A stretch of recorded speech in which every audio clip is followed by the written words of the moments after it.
हम डिस्कस करेंगे एक प्रैक्टिकल टॉपिक के ऊपर, how to be a successful therapist. दोस्तों, ये वीडियो हमारे पर्सनल एक्सपीरियंसेस के ऊपर आधारित है और हम ये चाहते हैं कि ये वीडियो पे अनुसरण करके हर एक थेरेपिस्ट अपने लाइन में सक्सेसफुल हो सके।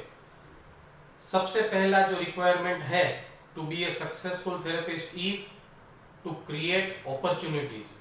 दोस्तों, हम उस पहली जनरेशन में है सुजोग थेरेपी की, तो हमारे को ये रिस्पॉन्सिबिलिटी है कि हम इस चीज का डिमांड क्रिएट करें।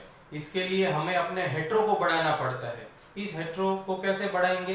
To make advertisements, to create free camps, organize free camps.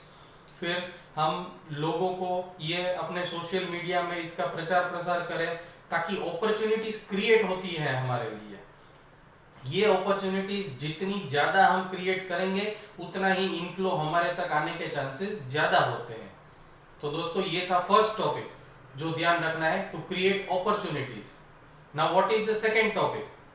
ये मेहनत करने के बाद अब सेकंड टॉपिक आता है टू ग्रैब दीज अपॉर्चुनिटीज। जो एडवर्टीजमेंट्स, जो फ्री ट्रीटमेंट कैंप, जो प्रोपागेंडा आपने किया, उसके बाद पेशेंट अगर आपके पास आता है तो उस अपॉर्चुनिटीज को ग्रैब करना भी इतना ही इंपॉर्टेंट है। उसके लिए क्या होना चाहिए?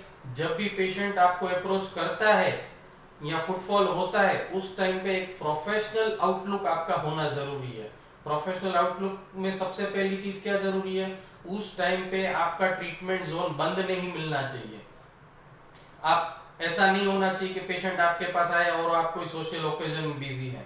दूसरी चीज, जब वो आपके पास आता है तो आप 100% फोकस पेशेंट पे करते हैं, ना कि आपका कोई सोशल स्ट्रेस है, इकोनॉमिक स्ट्रेस है, आप आधे उसमें लगे हुए और आधा ध्यान पेशेंट पे दे लो। ये आप अपना 100% नहीं देंगे तो आप ये माना जाएगा कि आपने उस अपॉर्चुनिटी को अच्छे से ग्रैब नहीं किया है। ये सेकेंड पॉइंट है, टू ग्रैब द अपॉर्चुनिटीज। इसके अलावा एक third and last most important point क्या है? To be progressive. To be progressive का मतलब है आपने जो अपॉर्चुनिटीज क्रिएट की, पेशेंट आपके पास आ रहे हैं और आपने उसको अच्छे से अच्छी ट्रीटमेंट दी, तो क्या होगा? इस पेशेंट को अगर आपने अच्छी ट्रीटमेंट दी तो माउथ टू माउथ प्रोपागेंडा के अनुसार वो पेशेंट और चार को बोलेगा। दोस्तों, मेरे पर्सनल एक्सपीरियंस का अगर मैं बात शेयर करूं तो एक पेशेंट जो आपके पास आता है, कोई भी एक पेशेंट जो आपके पास आता है, वो 10,000 रुपए का पेशेंट है, डायरेक्टली या इनडायरेक्टली, या वो खुद अपनी फैमिली मेंबर्स को खुद लाके ये पेमेंट करता है, या इनडायरेक्टली वो दूसरों को भेजते हुए लाइफ टाइम में एटलीस्ट वो 10,000 रुपीज आपके लिए कमा के देता है। तो अगर आपने उस पेशेंट को अच्छे से अच्छा ट्रीटमेंट दिया सेटिस्फैक्टरी लेवल पे, तो फ्यूचर में वो 10,000 रुपीज आपके पास आते हैं। अगर आपने वो मिस कर दिया तो आपने 10,000 रुपीज गवा दिए। अब आप सोचो कितने पेशेंट आपके पास आते हैं और कितने पैसे आपने कमाए हैं और कितने पैसे आपने गवाए हैं। तो टू बी प्रोग्रेसिव, उसका मतलब है आज मंथली मेरा पर डे का एवरेज है, समझो 5 पेशेंट्स का या 10 पेशेंट्स का, तो आज से 1 साल के बाद मेरा कम से कम एवरेज होना चाहिए 20 पेशेंट का या 25 पेशेंट का। इसमें मुझे प्रोग्रेसिव रहते जाना है। इस प्रोग्रेसिव होने के लिए क्या करना है? सबसे इंपॉर्टेंट चीज है रिजल्ट्स। जो आप रिजल्ट्स देते हो और उस रिजल्ट में भी आप पेशेंट के साथ जितना होमली एनवायरनमेंट क्रिएट करते हो, प्रोफेसर पार्क ने भी ये कहा था कि while treating you should achieve a Tao stage of treatment. What is this Tao stage of treatment? कि आप एक टाइमलेस टेरिटरी में चले जाते हो। आप पेशेंट की प्रॉब्लम्स के साथ एनालाइज होते हुए, सिंक्रोनाइज होते हुए एक ऐसी मेडिटेटिव स्टेज में आ जाते हो कि आपको टाइम का पता नहीं चलता। कई बार ऐसा भी होगा कि 20-20, 30-30, 40-40 मिनट आपके निकल जाएंगे एक ही पेशेंट को ट्रीट करते हुए।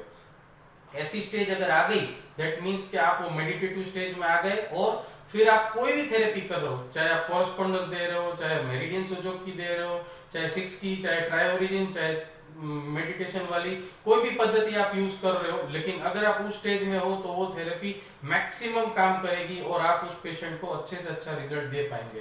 दोस्तों, ये अगर आप तीनों स्टेप्स पे चलते हो तो हमारी जो रिस्पॉन्सिबिलिटी है to create the demand and to provide the supply, इसमें इस लाइन में हमें डिमांड भी और सप्लाई दोनों हमें क्रिएट करना पड़ेगा। और अगर इस तीनों स्टेज में हम सक्सेसफुल रहे, that is to create the opportunities, to grab the opportunities, and third to be progressive.